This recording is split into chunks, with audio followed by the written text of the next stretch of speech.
And as was mentioned, I'm Eric Deggans. I'm the TV critic and media analyst at NPR. And this is an amazing time to talk about the centennial of James Baldwin's birth. I feel like NPR has done like 100 stories about the centennial. We really covered it. And it's amazing to me because it's been, 70 years since the publication of his first book. It's been nearly 40 years since he died. And we are still talking about James Baldwin. We may be talking about him more now than we ever have. And so the first question I wanted to ask you guys is, why? Why are we talking about James Baldwin now more than we ever have? Iyanla, you want to? We have to get the rhythm of it. It's like, I should have, I violated the public radio rule where you direct a question at a person rather than making it a jump ball. So I would say, Iyanla. I mean, it's funny, we were saying this a little earlier when we were signing books, that the unfortunate reality is that he is ever and increasingly relevant. And I mean, I think part of that is because, in books like The Fire Next Time, 1963, obviously we're sort of in something that almost feels like a parallel moment, this kind of everything is on the line. Civil rights are, well, at that point, it's all sort of dead in the middle of the civil rights movement. All of these big questions are being decided. It is incredibly urgent. The urgency is fierce, right, to quote MLK. And James Baldwin, sort of comes out and says, look, this is a country that is on a precipice. We have a choice here. We can decide to move forward, and as he wrote in The Fire Next Time, in a letter to a region from my mind, we can move forward and we can realize our country, or we cannot. And it feels very much like that's the moment that we're in now. And then, sadly, then, in 1972, and we'll probably get into this later, in No Name in the Street, we've come sort of 9 years after that civil rights series of essays, or 2 essays in that first collection, and Baldwin, MLK has been assassinated, Malcolm X has been assassinated, Fred Hampton, not yet, no, yes. Medgar. And Medgar, of course, so then James Baldwin was like, what the hell happened here? He's in sorrow, he's in grief, and he finds himself having to sort of reiterate in a certain way the same argument. But this time it's mixed with a sort of incredulous sorrow. We had a chance, we didn't take the chance. What now? And both of those things, I think, feel incredibly relevant to this moment. Yeah, what do you think? Well, I think we still read Baldwin because he's a great stylist. He's a great writer. I mean, so it's a pleasure to read his prose, regardless of what it is that he's writing about. So we return for that. But I think he's also relevant because he's politically relevant and he's culturally relevant. And the reason why is because the central contradictions that he's working with were the central contradictions of the country itself. They weren't the contradictions of the 1940s or the 1950s. They were the contradictions of the founding of the country. And what I mean by that is, we as a country, like many countries, want to believe we have a linear history. We started off from somewhere worse and we're going to go somewhere better. But if we look at the very origins of the country and we look at the fact that we were a country born out of democracy, freedom, and equality, we were also a country born out of enslavement and genocide and colonization, and both these realities coexisted at the same time. They coexisted during Baldwin's time. They coexist now. Mm-hmm. So when we look at our contemporary moment and we see Kamala Harris and we see Barack Obama and we see Donald Trump, these are repetitions of cycles that have already happened before in American history. So the fact that Baldwin was writing about these things in the 1950s at a time when we were undergoing crisis only foreshadows what is happening today. Mm-hmm. And another thing about Baldwin that I think is becoming increasingly clear with time is that he was writing not only about the United States, but he was writing about the United States in the world. Mm-hmm. And many of his insights were coming about from his time when he was outside of this country. Obviously the time in Paris and in France is very well known to all of us, but he was also spending time in Istanbul. That was a very formative period. And he had things to say about the role of the United States as an imperialist country, and how that imperialism could not be separated from the domestic issues of race and inequality that concern us as Americans. And he had a lot to say about things like places like Palestine, And so it's surprisingly to go back to Baldwin is to see that he is not simply relevant because he's talking about some of the more sentimental ideas that this can be a better country. He's actually much more pessimistic once we get into some of the arguments that he was making. Yeah, I mean, in a way, it sort of feels like we caught up to his ideas. Yeah. And what he was saying back then was just so ahead of his time that people didn't even really understand it until you had a little time to see it play out, you know? So I wanted to ask you guys, and I know the answer for you, when you first encountered Baldwin. You were 19, right? And you encountered him in a class? Talk a little bit about that. So my first encounter with him, and I should say, you know, so I'm from Philadelphia, and I went to a really great high school and all these sorts of things in the 80s. And the reason that's relevant is because aside from Langston Hughes, I did not encounter a black author. Wow. In the 80s. Wow. So I get to college, and I start taking these kind of AFAM lit courses, you know, African American literature courses, etc. And this is how I encounter Toni Morrison. This is how I encounter Alice Walker. This is how I encounter all these writers, and this is also how I encountered James Baldwin. The particular novel was his first, written when he was a very, very, very young man, irritatingly. I know, it's so brilliant. Annoyingly.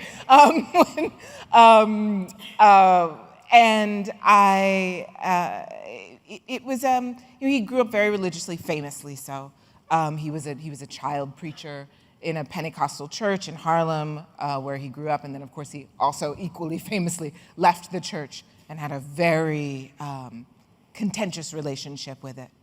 But that novel is about the sort of year, it's set on a particular day when he turns 14. And this is a day of accountability. What's on the line on this day is that he's come from this religious family, but he has not yet accepted Christ into his heart. And this is a problem for the family, and it's a problem for him. He feels that perhaps something is a little bit wrong with him or what have you. And so we follow him on this particular day.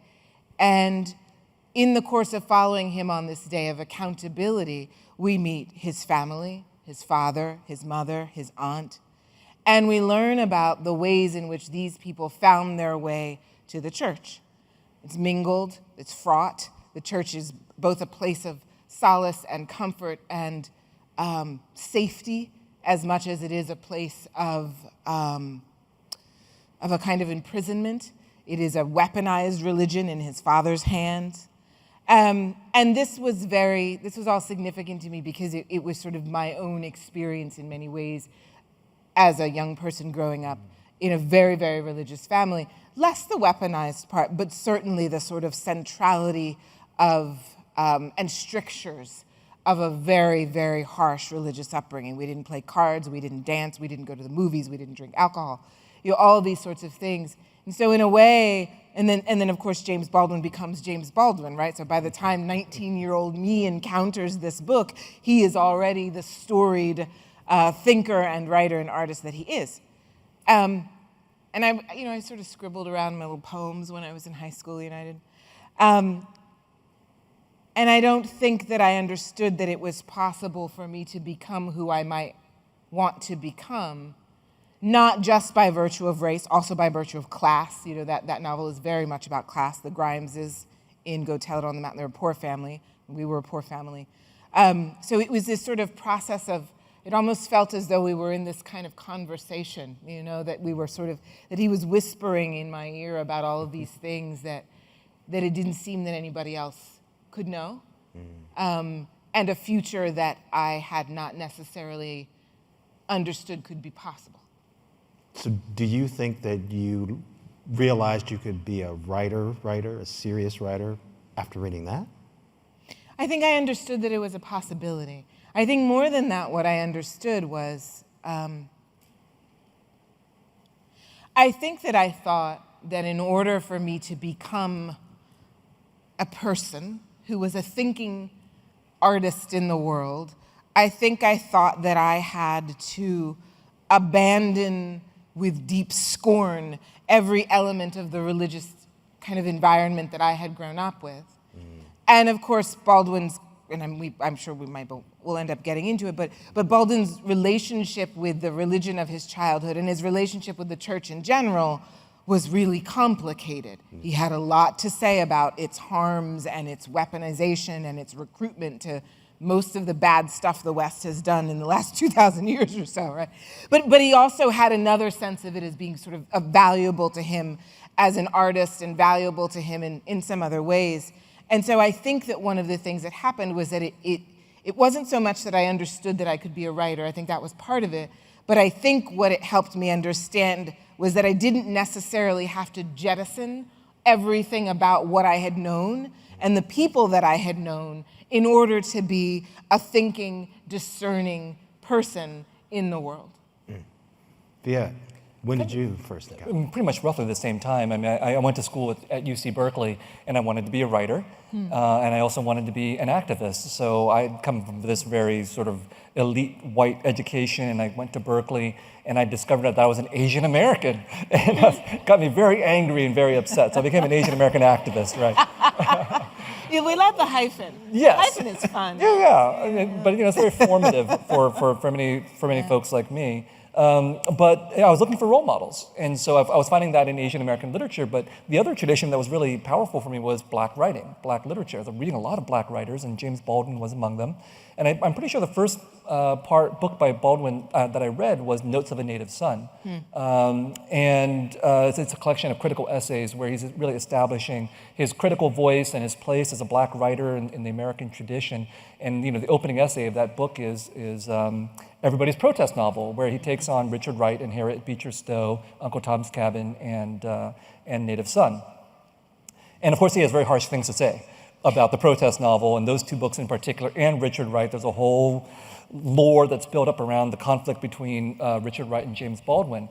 And that was really important for me to think through, what does it mean to be a writer of color? I'm looking at this model that Black writers are offering, these arguments that they're putting forth about the relationship of politics to literature and to art and to being. And it was a very fundamental debate, I think. It shaped a lot of people, and we're still talking about that to a certain extent today. I think you commented on it at one point from what I saw. And so I've always thought about that debate, and in fact, I thought about it for so often that last year I wrote a lecture in which that debate between Baldwin and Wright was a very, very important part of that, because I think that they were both right in their own ways, and it's a false choice to have to choose between Richard Wright and James Baldwin. They were both approaching the same dilemma of Blackness, which Baldwin characterized as being Kafkaesque in their own ways, right?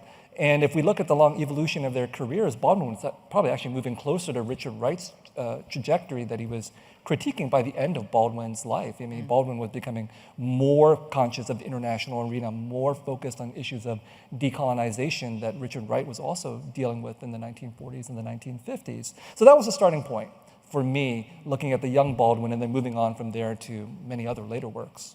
I find it interesting that you could be so even-handed about the conflict between Wright and Baldwin. I know, me too, I'm just like... well, given that your son is named Ellison, right?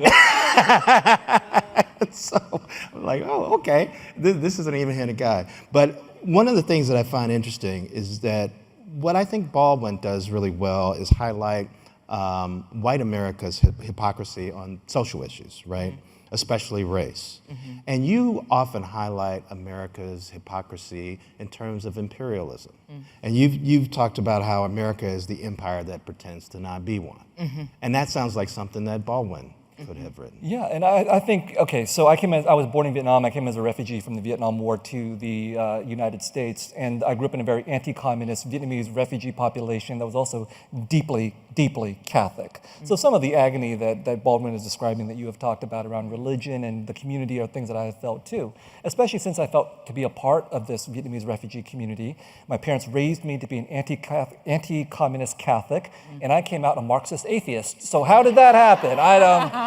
I don't know, but I mean, I feel that same agonized relationship to the community. Right. And what is a writer supposed to be when the writer loves the community, but is also in sincere disagreement in many ways with that community? Right. So for me, it's been a long struggle to wrestle with the idea of the United States, its mythology, the American dream, which is so seductive to so many immigrants and refugees who come here. Anti-communism is a part of that package. And to be able to root out American mythology from within oneself is extremely difficult to do. I mean, even those of us who are critical of the United States, for example, it may be very hard for us to decenter an American perspective as we approach the world. And I think Baldwin was really trying to do that by leaving the United States. And of course, people make a lot out of the fact that he came back for the civil rights struggle, but then he left. He died in France. You know, I think that says a lot. And so for me, it's been a difficult struggle to not only think of myself as someone engaged with American domestic struggles of equality and inequality and multiculturalism and racial empowerment and all this kind of stuff, which is all very important, but to also link that to the fact that none of these issues can be resolved ever if we don't give up our imperial power, our military-industrial complex, our dreams of global hegemony. These things are interconnected. And the Black tradition that I'm attracted to is the one that is prophetic and foresightful enough to see that this is true. You cannot have Black liberation without America giving up its weapons. It's just not going to be possible. Martin Luther King Jr. went exactly along that trajectory as well when he gave his Beyond Vietnam speech in 1967. The speech that most Americans have never read. Yeah. We would much prefer to think of I Have a Dream because it affirms our American dream. But Beyond Vietnam says no. We are a racist, militaristic, capitalist society, and that is inseparable from the way we treat Black people in this country. And I think Baldwin was also there as well. Well, and what I also like about what you said is that this idea of American exceptionalism, to support it, white people have to believe that the excesses of American culture, the oppression of people of color, is like some kind of accident or some kind of unintended consequence, when it's actually structurally like part of the whole machine, like it's a feature, not a bug, right? There's a very interesting book called Notes on a Foreign Country by Susie Hansen, who's a white woman.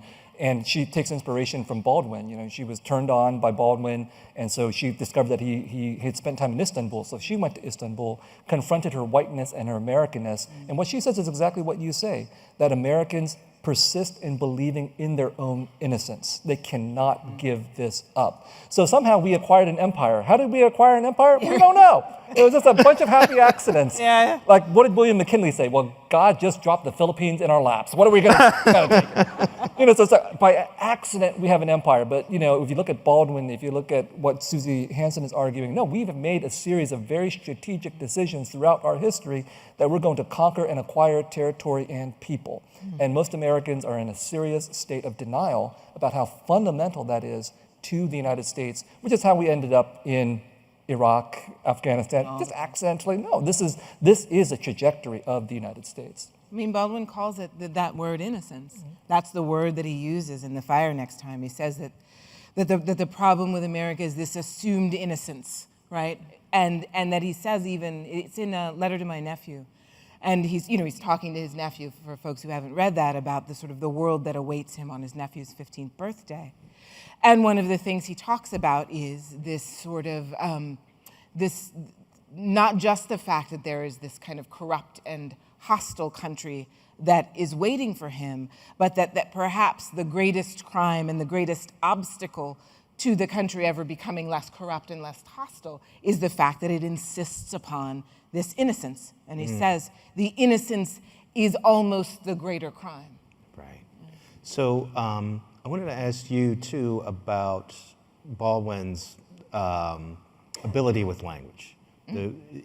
His way of writing is just so compelling. And I saw something you wrote for the New York Times where you quoted from Sonny's Blues. And there's a character that is worried about his sibling. And he says, quote, "I was scared. A great block of ice got settled in my belly and kept melting, sending trickles of ice water all up and down my veins." Tell me about the poetry of that writing and the way that he's able to draw people in with the way he puts sentences together. You know, Sonny's Blues is one of these. I have a friend of mine, a very dear friend, who's a poet, and we were talking one day about Robert Hayden's poem, Those Winter Sundays. And my friend said, well, the problem is you can't teach Robert Hayden's Those Winter Sundays because it is so perfect that it becomes unteachable. You can't dissemble it into its parts. And there's a lot of James Baldwin, particularly among the fiction, particularly Sonny's Blues, which I will die on the hill that it is one of the greatest short stories that America's ever produced. It's tremendous, and it becomes a little dissemblable because it is because of its just sort of mastery of language. But I think, you know, there's a couple of things, sort of not to return too much to this kind of pastor's upbringing of Baldwin's, but I think that it's incredibly important, and I think it's in all of the prose. It's in the essays. It's also in the fiction. You know, he's a master of the refrain. He's a master of sort of lyricism, but sound.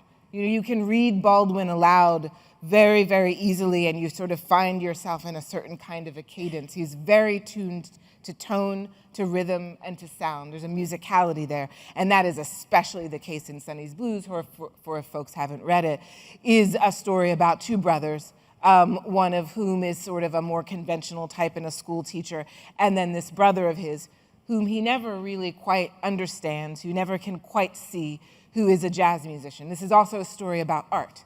It is also a story about suffering. And this jazz musician brother of his is a young man who is much more aware of the fact that suffering is what most folks do, or he's a little bit more comfortable with being in that space, but also drives him a little bit mad. And so he has a drug problem for a little while. He spends some time in prison. And so that sentence is from early in the story when our narrator learns that his brother has been arrested. And this news sits in him all day. He's a school teacher, so he learns about it in the morning, and all day it's just trickling down through his being, this dread, this fear. And so Baldwin is incredibly able to sort of, he's aware that he's often trading in the inarticulable. And that his job in many ways is to attempt to articulate things that are not in fact articulable. And to return a little bit just to the sort of religious stuff, I think that even those kinds of things play in. You know, there's a lot of Old Testament in Baldwin. Not necessarily directly in terms of things that happen, but this idea that story has to stand in for and communicate the biggest and least communicable aspects of what it is to be a human being. Suffering, evil, that we die, jealousy, striving, faith, all of it. And he's really attuned to that. And he read the Bible quite a lot in his capacity as a young preacher. And so you can kind of hear that in the sentences, and you can also see this sort of striving to make story do things on a level of allegory sometimes, but also on the level of what cannot be spoken, that narrative has to do it. Yeah, and I want to talk a little bit about his religious connection, because he writes in Letters from a Region in My Mind about having a religious crisis at age 14, and about feeling like he fled into the church to survive. And that's a journey, of course, similar to John in Go Tell It on the Mountain. But, you know, the church also had, the black church in particular, just had a really terrible connection to gay people, like condemning them and rejecting them. And so is that tension between him fleeing to a place that he knows doesn't fully accept him, religion and America, is that part of the tension and that makes his work so compelling? I think it is. I think it's central to the tension. You know, one of the things that, on the one hand, James Baldwin would say many, many times throughout his career in various different books, he would say, the church is indelible in me. I never got over it. There's no pathos like that pathos. There's no beauty like that beauty. There's no supplication like that supplication. And then he would also say, in order for Christianity to in any way redeem itself from the moral morass into which it has sunk, we have to re-examine it. He said this all the time. And it was interesting. It's almost as though he was sort of, he was making a kind of strange distinction, I think, between what belief could do inside of a person, what it could offer them, and what the church could do on the other hand. When I teach Baldwin a lot, I differentiate them between the two by calling it the church small c and the church capital C. The church small c is, I think, really wonderfully expressed by Alice Walker in The Color Purple, when Shug Avery says, "Any God I ever encountered in a church, I brought in with me." and so there's that. And then there's the church big C. So we mean the institution, we mean the historical horrors, we mean all of that stuff. But the trappings of the institution, its aesthetics, are also useful to Baldwin. So he's always kind of in this sort of strange space in which he has had to learn, forgive the euphemism, but he has had to learn very painfully to walk and chew gum at the same time. He had to learn that he decided that he wasn't going to throw the baby out with the bathwater, but that the bathwater was really bad. It was really bad. And so he's always sort of in this place where he's trying to navigate what the church does, big C church, what belief and those aesthetics do, small c, and the sort of larger horrors that Vietta's talked about, the ways in which Western Christianity is just sort of been just a tool of decimation. And he's always he's always sort of occupying this kind of triangle, and he's sort of in the middle of it, I think. Man, it sounds like you're describing what it means to be a person of color in America. Yeah, I think but it is, right? Like in microcosm, right? These forces that are interested in destroying you and a lot of other people, these forces that are interested in their preservation at all costs and their expansion at all costs. And if you understand yourself to be the object or in the way of those forces, and those forces include class, they include nationhood and nation state, they include race, of course, they include gender. So in a certain way, they sort of, that feeling of similarity seems to repeat itself because there's this sort of central dynamic that dynamic itself kind of tends to repeat itself, I think. Yeah. So, Viet, I wanted to ask you, I joked a little bit about your son being named Ellison, even though you love Baldwin, but Baldwin was also highly critical of what he protest stories that like Native Son. But, I was wondering, do you think that a book like The Sympathizer that you wrote, that there are elements of it that are also like that are also a bit of a protest? And how do you connect what you did to Baldwin's critique of it? And did it fuel your art? Did it make you think any differently about it? I think there's, when I said I was even-handed about writing Baldwin, what I was trying to imply is that for me, protest in politics it's a vast spectrum. Mm-hmm. And I think there's a way in which Baldwin's writing has been used by people who Baldwin might repudiate to say we should not be political in our literature. I don't think that's what Baldwin was saying at all. Yeah. That's not what he was saying, because I think Baldwin is very political as a writer. Yeah. He just didn't particularly agree with Native Son's approach. But I think there's room in our approach to literature, if we think of ourselves as political, to think that, sometimes you need to be angry, and sometimes you need to be some other kind of emotion. Mm-hmm. And Baldwin has been identified more with the other more graceful expression of anger, and Wright with the more blunt expression of anger. And my experience has been you need that entire spectrum of possibility to get people to pay attention and to wake up. And so if you read The Sympathizer, there is some of that blunt anger in there. And you know what? It was so much fun. So much fun. So finally get to say some of these things that I've been feeling for decades and decades, and I didn't have the capacity to say it. And this is another thing about Baldwin and style, right? I think Baldwin resonates with a lot of people because we feel the writing. We say, oh, I identify with whatever he said. I lived through that experience.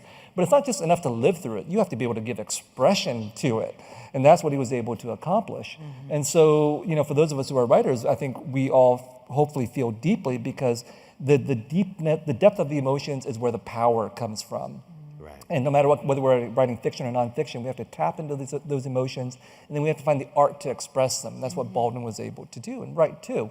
So when we talk about politics and literature, in The Sympathizer, I wanted to write a very political novel, drawing from this vast spectrum. So there is some very blunt critiques in the novel. of whiteness, of America, of imperialism, and so on. But then there's hopefully a lot of sorrow and empathy and melancholy, things that we might associate more with Baldwin as well. So they both offered me a great range of lessons. And Ellison, Ralph Ellison, Invisible Man, he had a huge impact on me. And so The Sympathizer is also modeled on that as well. So when I say that I drew on the Black tradition of literature, what I mean is that all of these writers that were so influential for me were all in their own ways trying to tackle the same core set of problems with different styles. And I had the privilege of coming along a few decades later and borrowing from each of them the lessons that they offered. And then finally, the fact that so much can be drawn from this tradition and from Baldwin and from these other writers is testimony again of what one of Baldwin's central insights: blackness is universal. That you cannot talk about American experience without talking about Black experience. And if you talk about Black experience, you're talking about the United States. And so there's no way that we can compartmentalize Black experience and say it's only for Black writers, or it's only for Black readers, or somehow it's only about Black people. It's in fact a human and a universal experience. And I mean that in the most non-sentimental way, right? Because I think he was very non-sentimental. Oh, yeah. But I like the way he made the point that by trying to suppress and deny the presence of Blackness, because that ruins that exceptionalism narrative, that white people are hurting themselves, that you are denying a part of yourself by cutting us out of that story, which I always found really. That's always been the central dynamic. I mean, Toni Morrison talks about that in Playing in the Dark, Whiteness and the Literary Imagination. I mean, one of the points that she was making in that book is that the heart of darkness is within white people. It's not in Africa, It's like the heart of darkness is within the colonizer and the racist and the white supremacists that they've projected onto everybody else. And if they can't acknowledge that and they can't root that out, then they're going to be condemned. And of course, it's terrible for white people and it's terrible for everybody else onto whom those fears and phobias are projected. And again, Baldwin, as you were saying, was also making that point. Yeah. And, as writers, I think we kind of realize that there is money to be made and power to be had in feeding that mythology. And the other thing that I found, so I've rewatched Baldwin's debate with William F. Buckley. And what struck me about that debate is that Buckley was defending the myth, and Baldwin was trying to get him to face the hollowness of that myth. And, there's a lot of money in upholding that myth, even today. But I wonder if one of the lessons of Baldwin, and I don't know if either of you feel this way, is showing us the necessity of confronting that myth and bringing that truth and puncturing that bubble. I mean, yes, I think absolutely. Also in The Fire Next Time, Baldwin says in Letter from a Region in My Mind, he says at some point a thing that I didn't understand for a long time, or maybe took too literal. He says at some point, that the problem with white Americans is that they don't believe in death. And what he means by that, I think, is a belief in the permanence of empire and the belief in a permanence of a mythology of Americanness. Empire depends on its ability to continue smoothly forever, right? It depends upon an illusion of it always having been there, it always will be there, it will always continue. It is as natural as the weather. That's what it depends on. And so then, of course, it can't contend with things like death or impermanence or an end. And so I think a lot of Baldwin is always sort of trying to be like, if we can confront the fact that there is, in fact, impermanence, that the American mythology is not a never-ending stream of flags, on and on ad infinitum, filled with innocence and heroism, et cetera, right. Then perhaps we can actually begin to have a conversation about what happens inside the country and then also what the country does outside of its own borders. So I think that he was very much always trying to sort of disavow, and I think he was trying to disavow in these very overt political ways, but one of the really, I think, amazing things about Baldwin is that, and maybe this is back to the Preacher's Son stuff, there was always this sort of element of metaphysics, this element of like, in which he was also thinking about what is a human being? What does a human being do? One of the things human beings do is die. Permanence is an illusion. It's not real. And so we can't project it onto another human being any more than we can project it on an empire. And if we start to project it on an empire, then we're in really big trouble. It becomes a foundation of a certain kind of mythology. And I think he was always trying to grapple with that. Well, I think the mythology is the mythology of American exceptionalism, right? But there's also a mythology in which that is built upon American individualism as well. We're all atomized individuals. We have no connection to each other. And Baldwin is trying to build community, and he's also trying to build solidarity. And this is one of the most powerful things about Baldwin for me, is that he's always trying to make these connections across space, across time. So if you read his work, he connects Black experience to Native American experience. I mean, he's very explicit in saying that these two crimes happen simultaneously, that you can't separate enslavement from genocide. And maybe Buckley was really resistant to deflating the mythology, because once American mythology is deflated, you can't see the world in the same way again. And if your profit is built upon seeing the world in this way, you're not going to want to give up your American mythology. But once you give it up, then you see the world in a different way, which is why I think in 1979 he was able to write Letter to the Born Again, which is where he talks about Palestine. So this is what we're dealing with now, right? Go and read Letter to the Born Again. It's online, thenation.com, and it's as if he's writing about our present moment, because so little has changed from then till now. But because he was able to see the connections of solidarity and community, and because he could see that the racism that happens here is inseparable from American foreign policy, he could see that what was happening to Palestinians was an exercise of American power and colonialism channeled through Israel. And that kind of prophetic foresight, I think, emerges out of that commitment to community, to solidarity, to the continual critique of this mythology. Yeah, you guys both teach, so you could, I think, relate to this. Like I find with my students, once you start telling them about stuff like this, it's like that scene in The Matrix where he sees all the... Oh, that's how that works. Oh, okay, that's how it works. So we spent a good deal of this talking about how wonderful Baldwin is, but I do want to spend a little time maybe talking about his shortcomings. Let's talk about where he fell short, and one way that people have criticized him for is his views about gender and the way he's talked about women. Where does he fall short there? What can we learn from that? Sorry to put you on the spot. No, Baldwin, gender in general, absolutely. Women in particular, he kind of just had a hard time.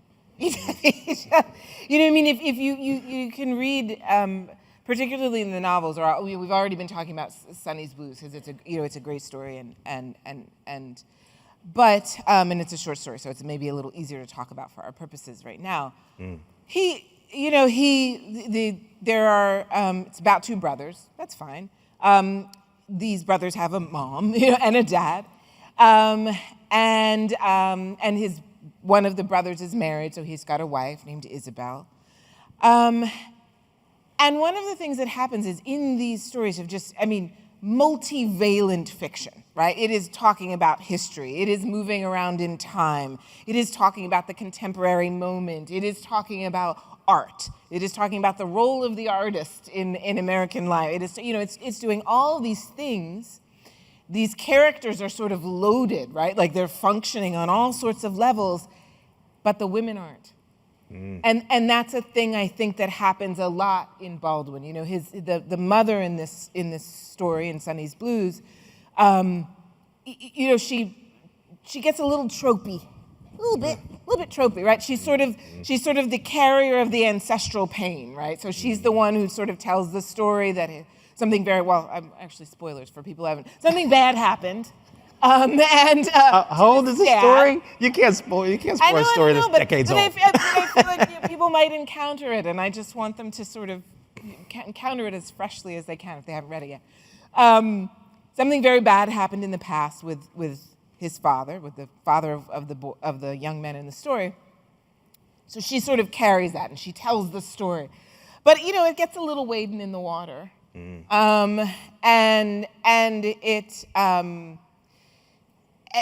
a little, it just all gets a little go down Moses-y, you know what I mean? And I think that often the roles for women in Baldwin fall into, the sort of trope sometimes of the caretaker, occasionally of the kind of like sexy lady, Jezebelish type, and very, very often as the sort of ancestral site of the deepest pain.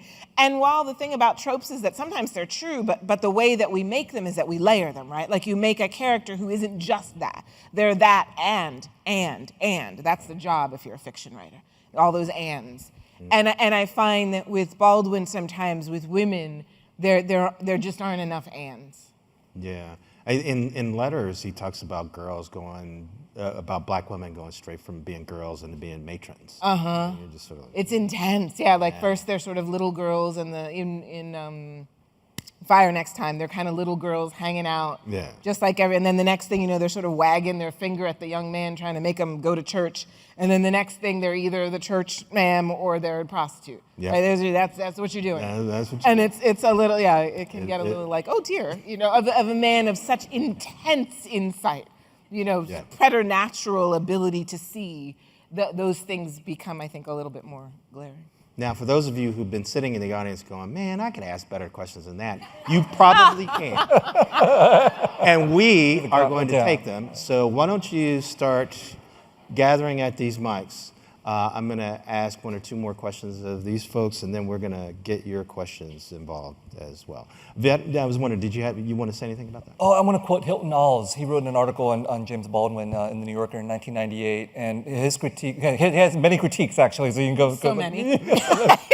But a related one was, in relationship to gender and sexuality, was his romanticization of certain kinds of masculinity. Right. And right. The particular example that Hilton Knowles pointed out was his seeming infatuation with Black Panther masculinity. Right. Eldridge Cleaver, Huey Newton, which is inseparable, obviously, from their treatment of women as well. So on the one hand, he's sort of criticizing Richard Wright for being a certain kind of protest writer, and on the other hand, he's sort of romanticizing a certain kind of Black masculinity that was born. That was exactly what I think Richard Wright was also trying to criticize in the figure of Bigger Thomas as well. Yeah, and this is a little different, but I remember in some of the stuff that you sent talking about referencing Baldwin comparing the Viet Cong to the Black Panthers. No, that part I think is true. Without having, so in No Name on the Street, he has a section where he says, what the United States is doing to the Viet Cong is what we are doing to the Black Panthers. So, the insurgency in Vietnam is comparable to the insurgency in the ghetto. It's an oversimplification, and it's a romanticization of the Viet Cong and the Black Panthers. But at the same time, I think, again, he's working, this is the late 1960s when he's writing this, he's, again, that same very important mode of being able to draw the connections between parallel and intersecting operations of American power. And I think in general, he's right. The suppression of America's enemies overseas is tied to the suppression of America's dissidents domestically as well. And the difference between the use of violence when a white person does it and when a Black person does it. Well, so we are a very violent country, but we tend to romanticize violence when white men use it. The heroic tradition of the gunslinger, the frontier violence. It's heroism. But when Black people, and especially Black men, use violence, it is not heroic. It is what the cultural historian Richard Slotkin argued. When white people use violence in this country, it's regenerative violence. It makes us better. When anybody else uses violence, it's degenerative violence. It's savagery. We see that being played out every single day in this country today. Yeah. January 6th versus Black Lives Matter. Anyway. Anyway. Let's start over here. Give us your name. Ask your question. We always do this. Please, questions. Yes. Question. Ask us your questions. Okay, yes. Go ahead. My name is Farley Cleghorn. I'm from D.C. We barely talked about Baldwin's sexuality. Yes. When I was 14 years old, I read Giovanni's Room. Giovanni's Room is a very indirect approach by Baldwin to sexuality. It's written in 1956 when we had essentially state-sponsored terrorism against gay people, including here in the United States. But Baldwin used an entirely white cast set in Paris to describe his own sexuality and his own sexual longings. Why have we not talked about this? Because you asked better questions than I did. We covered that. What do you think? I think it's absolutely right. I mean, I think when we talk about where does Baldwin's pain come from? I mean, it comes from everything that we've been describing, but also obviously comes from his queerness, his homosexuality, his gayness. And, I think it's incredibly courageous to write that novel, even though I'm not a fan of the novel personally. I think he's a better fiction writer than nonfiction writer. It's another kind of weakness that may be controversial. But I mean, it's obviously extremely courageous to write that novel in that time frame, as you were pointing out. But the pain of what Baldwin was experiencing, and one of the things that makes him a really powerful writer is he's willing to go where the pain and the hurt is and draw from that. So even if he didn't directly express in Giovanni's Room exactly an autobiographical narrative, I think he was drawing from the pain of his own experience as being a black gay man at a very unforgiving time in both the white world and the black world. Yeah. Okay. Hi, I'm Sidney Morrison, and I just had published a historical novel about Frederick Douglass by Hawthorne Books. It's called Frederick Douglass, a Novel, and I noticed there's a through line between Frederick Douglass and today in the rejection of black leaders who become more universal, the rejection by the black community, because many of the younger black leaders see this universality developing as a diffusion of black power and the black movement.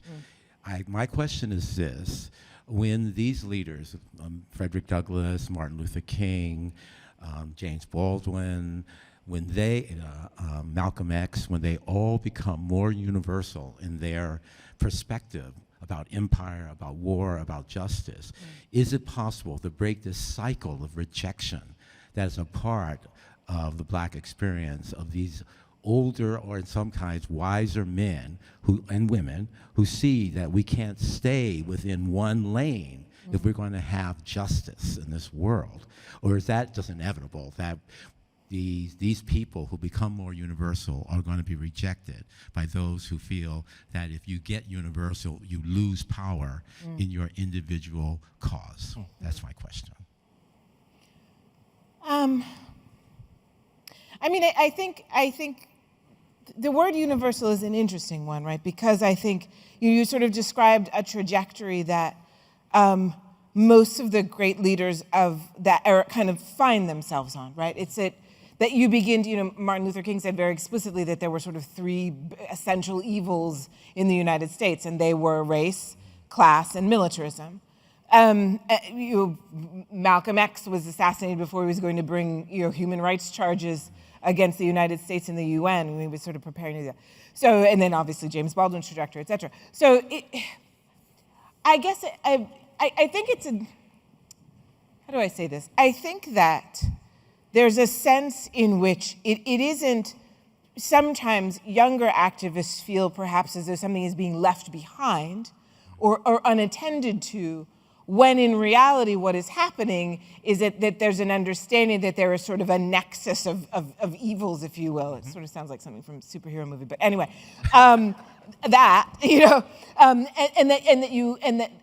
that what the place where they began, which often the place where we begin kind of is an outgrowth of sort of where we find ourselves, is not something that's being left behind or jettisoned, but it is sort of moving forward and becoming part of a kind of an understanding that's more like a constellation, as opposed to a sort of concentration on one star. And I think sometimes, I wonder sometimes if part of what happens is that it's also a natural cycle, right? As these leaders thinking kind of expands, their vision expands, something else is happening that's interesting. They are as angry as they ever were. They are as outraged as they ever were. But something else begins to creep in, which I think also is a natural evolution of thought, if you're sort of thinking about the human situation. And that something else that begins to creep in are two things, and these are going to sound like Hallmark words, but I think they're political words. They're hope and they're love. And those, and I don't mean those as emotions. I don't mean them as sentiments. I mean them as ontological and political forces. And I think that thinking sort of begins to kind of come in more and more. And sometimes I think for younger people, that can feel like a betrayal of something.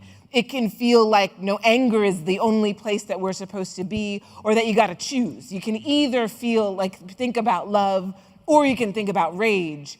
And I don't think you have to choose. And I think that often those leaders are saying, you don't have to choose. You don't have to choose. These things are part of it. I mean, Baldwin very famously said about Malcolm X that the reason nobody could deal with Malcolm X was not because he hated white people, but because he loved black people.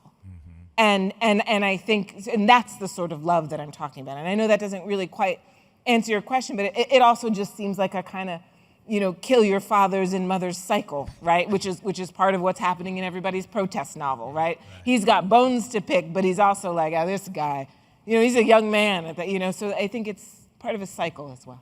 I also wonder if part of it isn't, we know how good white culture is at assimilating people, at co-opting people.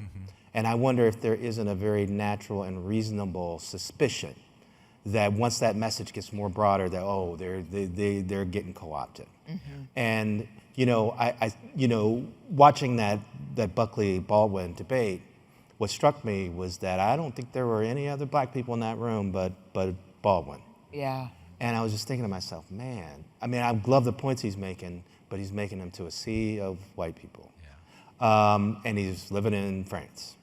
And would you blame a young black person for saying, is this guy really connected to us? And I wonder if that isn't some of it. Thank you. Go ahead. All right, my name is Jaquan. Just got a quick question. You talked about how Baldwin kind of wrote about women characters and lacking some of the multifaceted aspects of things. And we know Toni Morrison was one of the pioneers of doing that. But I do want to ask you, are there any other works out there that you think are valuable with capturing that wholeness in women, like that whole personhood that some older authors kind of lacked? In the Black tradition, or? Just on the whole spectrum of literature. Maybe there's some other things that exist that are just as valuable. That's like the worst question to ask me. Mine just goes automatically blank when someone says, recommend a book. It's like when somebody asks me to recommend a TV show, and I'm like, Well, maybe there's a don't say Law and Order. Don't say Law and Order. Anyway, go ahead. You first, because I'm trying to process this. I mean, certainly Toni Morrison, as you mentioned, certainly Alice Walker. And obviously, my mind is going blank, except for like the biggest marquee. You're not I could going to possibly recommend think of. yourself? Maybe read her book.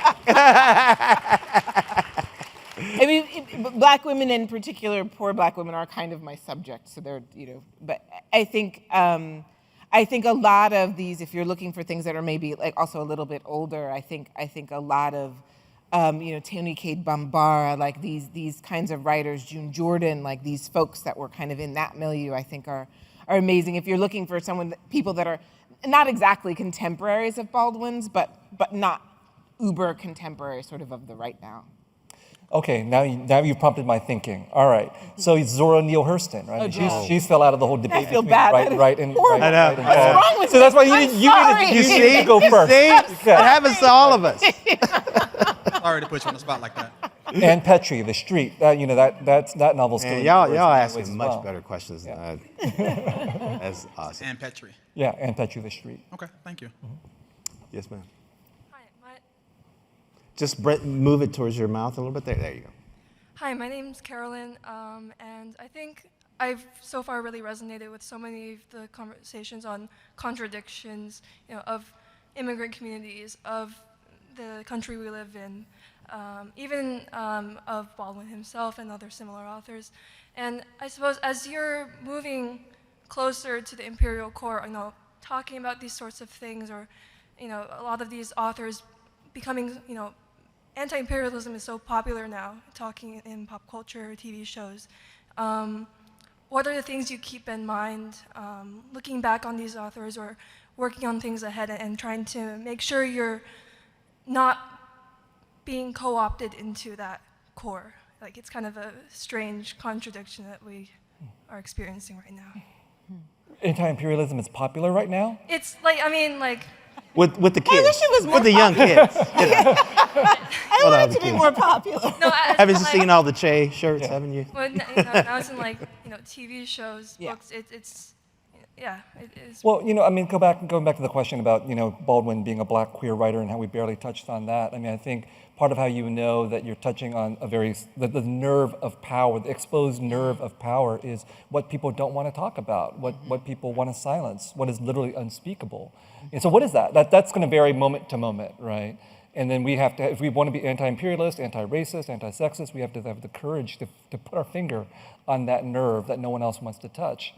So for me right now, I mean, what the question is Palestine. I mean, the Democratic National Convention didn't even allow a Palestinian American to speak. Yeah.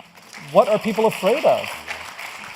So we may be saying anti-imperialism is popular, but in fact, that is a sign that imperialism still endures. There you go. Hi, my name is Zara, and I'm kind of the second coming of an earlier question. In a very popular Paris Review interview, James Baldwin was asked about the white cast of Giovanni's Room. And in response, he had said that he didn't feel as though he could contend with the black identity, his sexual identity, and all of that set within Paris. The magnitude of such a question was beyond his ability at the time. I'm wondering, we live in an age where intersectionalism is such a buzzword and also such in addition to that, such an important concept in addressing the intersections of who we are. Do you feel that those limitations in addressing these nexus points of identity is the limitations of the time, or have you found in your work or in your process that you actually did have to contend with, atomizing a particular part of your identity and putting it in isolation under the microscope to really understand it apart from all of these other pieces that might be fighting for your attention and your introspection? Well, he came to Paris in 1948 as a 24-year-old, right? Yeah. And he published Giovanni's Room in 1956, I think, right? That's only 8 years. And I don't know how you write, but my development as a younger writer was very, very slow. So I had all these great projects in my mind that I just could not accomplish. I didn't have the maturity, I didn't have the technical capacity, I didn't have the artistry to pull it off. So in your mind as a writer, you may have all kinds of concepts that you should do, but you may not necessarily have the ability to pull it off. So I read his dilemma very generously and saying that imagine how complicated that must have been. He's being very honest in terms of saying that. And so in my own personal example, I spent 17 years writing a short story collection called The Refugees, which I'm pretty proud of. I think it's a pretty good book. But I also think that it's much more limited in its ambitions than The Sympathizer, which I wrote next. I wanted to write a novel like The Sympathizer when I was 20. I just couldn't have done it. Yeah. Even though theoretically in my mind I knew exactly what kinds of questions I wanted to work through. So I had to work my way up to it. And so, yes, he was a very young writer when he was writing that book. And I think I would only say also that we have to always keep in mind that Baldwin was deeply interested in artistry, right? Like we've talked a little bit about him as an artist, but in many ways we've sort of been talking about him more in the context of political life and these kinds of things. But I think part of what Viet is saying is, it's do you have the ability to do this, but also, as you said, do you have the artistry to do it? So there's a big difference between sort of writing a pamphlet and writing a book, writing a novel, and your responsibilities are not quite the same. Your responsibility is also to artistry. And I think, to answer the sort of second part of your question about kind of atomizing parts of yourself in order to, in my experience, not so much, but I think that part of that is because there's a sense in which my understanding, and I suspect that this is also the case with really most writers worth their salt, is that you have a certain responsibility to character, you have a certain responsibility to story, you have a certain responsibility to artistry. And that means that perhaps as you are trying to sort of form a character or create whatever worlds you're trying to create on the page, whoever those people are, is going through the kind of crucible of your imagination and coming out on the other side. And so that takes a long time. It takes a fair amount of skill, the better that you get at it. And it also takes a holistic understanding of a human being as a human being. So if I think, well, I can't make a whole human being that is X and Y and Z and M and F, what kind of full human being can I make? Those are also the choices that you're making, and I think those are also the choices maybe that Baldwin is grappling with and kind of speaking to in that Paris Review article that you mentioned. Okay, I'm getting the high sign to wrap it up, but we're like one of the last ones today, so let's try and get the three of you, get your questions answered. And if they pull me off the stage, just blame me for not managing the time well. Right here, and there. Go ahead. Hi, I'm Matt. I just have two questions, and at the risk of oversimplifying how Baldwin short-shrifted perhaps with his female characters, how do you see that short-shrifting in relation to his queerness and the relative oppression, freedom spectrum of that? Like, how do you feel? Oh man, I'm totally bungling this question, but No problem, man. women were more free with their sexuality in relation to queer men at the time. And do you feel like that in any way played into his underdevelopment, perhaps, of female characters in his work?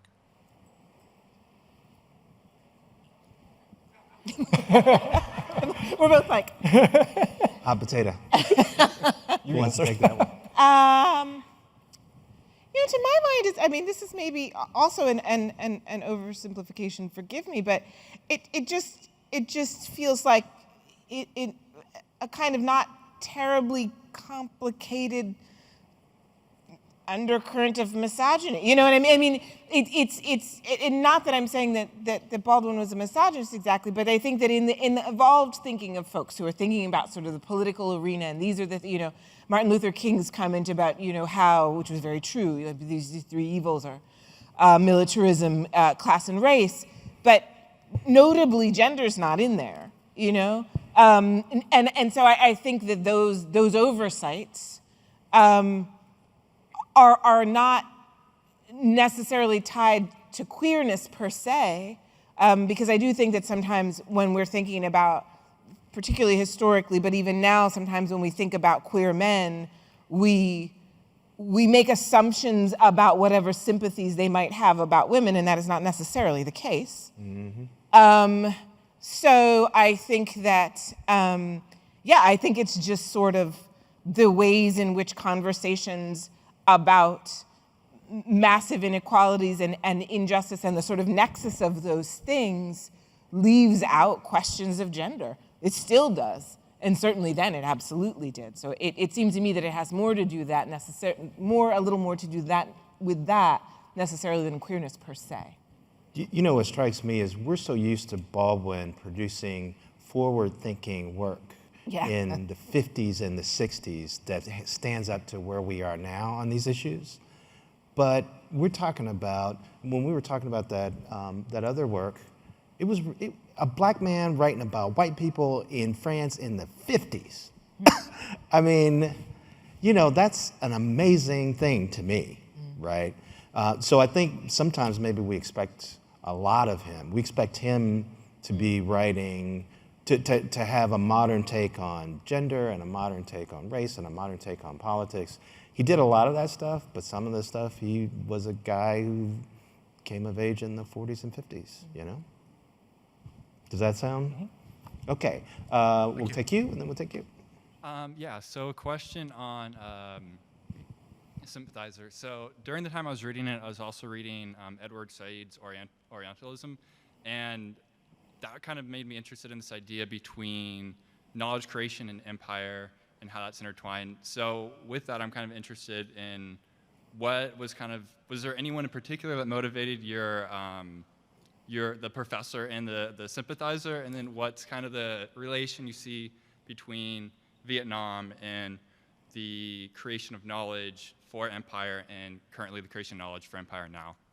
Oh, I mean, the professor is the professor of Oriental Studies. There's so many of these people out there. You know, he's definitely a template for this entire approach of white male, European, American, Eurocentric expertise. And he's a satirical character, but, you know, I mean, most of the white men who do Asian studies that I know have Asian wives. I don't know why, as happens in the novel. It's a coincidence. But you know, satire is one of the most important ways, I think, of deflating power in mythology and so on. And the pretentiousness of the knowledge production, which Said is also trying to deflate in a much more high-minded manner than I did in The Sympathizer. But you know, I think Vietnam, you could argue that Vietnam is central to this entire apparatus of American power. But that's not to say anything especially special about Vietnam. I could say Korea was central too, or the Philippines was central as well, or Japan is central too. All of these different countries in Asia, broadly defined, played their role in the exercise of American power that allowed America to develop weapons and to argue that it could know the Oriental mind, that the Oriental would always submit to greater power. The United States has done that over and over and over and over again.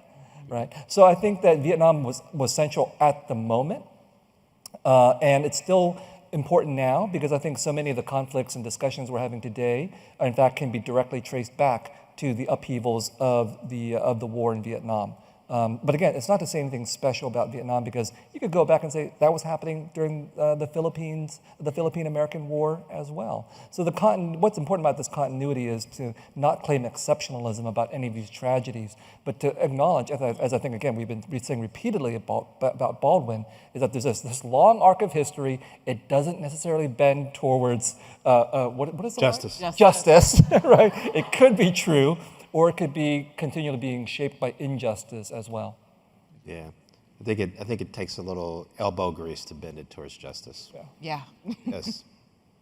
Oh God, this is a little tough for me. You can just bend that down. Bend it down. There you go. There you go. Hello, my name is Kayla, and I'm a college student. And I've been toying with the idea of writing. Like when I was applying for college, it was helpful in terms of getting scholarships. But in high school, I went to a white high school, and I really struggled with being judged in the standard Eurocentric ideals in writing programs. And so I've been told that I have a good voice, but I get demerited on not fitting certain conventional structures. And so I was wondering if either of you had any experience with breaking out of the norms of what's typically expected when you are looking at like writing programs or fellowships, but also just like formatting your craft in general. I think that like when I look at like Black writing, there is a difference in how we tell stories, but it's hard to do that when you're, say, like going to a Southern public college. So I was just wondering about that. What do you think?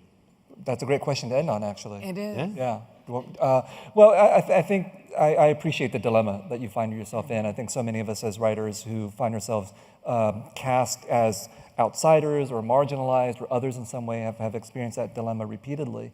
For me, I wrote, that book, The Refugees. I wrote that over 17 years. And I was writing that book for me, but I was also writing it for other people. I was worried about my professors, my editors, the agents, the reviewers, And I did still produce, I think, a decent book out of that. But the shadow of those other people's expectations was always hanging over the work. Mm-hmm. And in writing The Sympathizer, I reached a moment where I just said, you know what, I'm going to write this book for me. Mm-hmm. And that was an enormously liberating moment for me. And I think I share that with other writers who I've talked to as well. And it's sort of, I think it's really difficult to get to that point where you only are able to write for yourself. It sounds easy, but I think it's actually really, really hard to do that. And I think for me to be able to do that, I had to find the artistic ability to do it. Mm-hmm. That takes years. For me, it took years and years of training. You could probably do it next year, and I'll hate you if you do that. But I didn't have that talent. Okay, so it took me years and years to acquire the discipline to do it. But also for me, it took maturity, life experience, of living through 20 or 30 years until I could finally say, I don't care.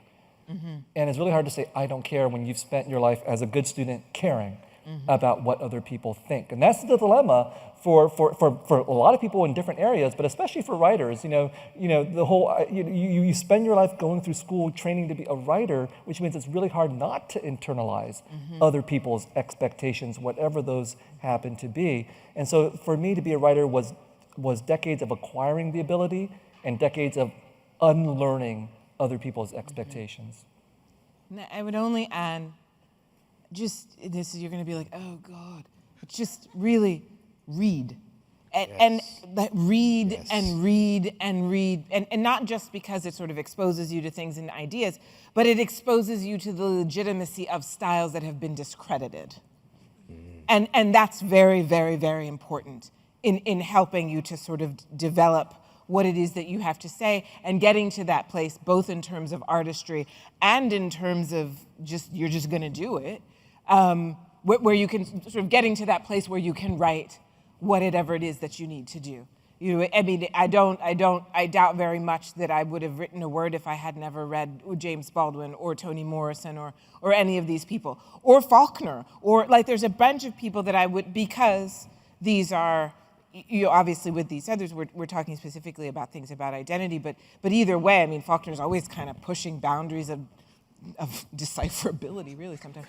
But you know what I mean? So that's all happening, But my point is, as much as it sounds like a platitude, reading is not just your training ground, but it is the way in which you are able to learn to discern, in which you are able to learn to sort of legitimize what it is that you are trying to do, even though other forces are trying to delegitimize it.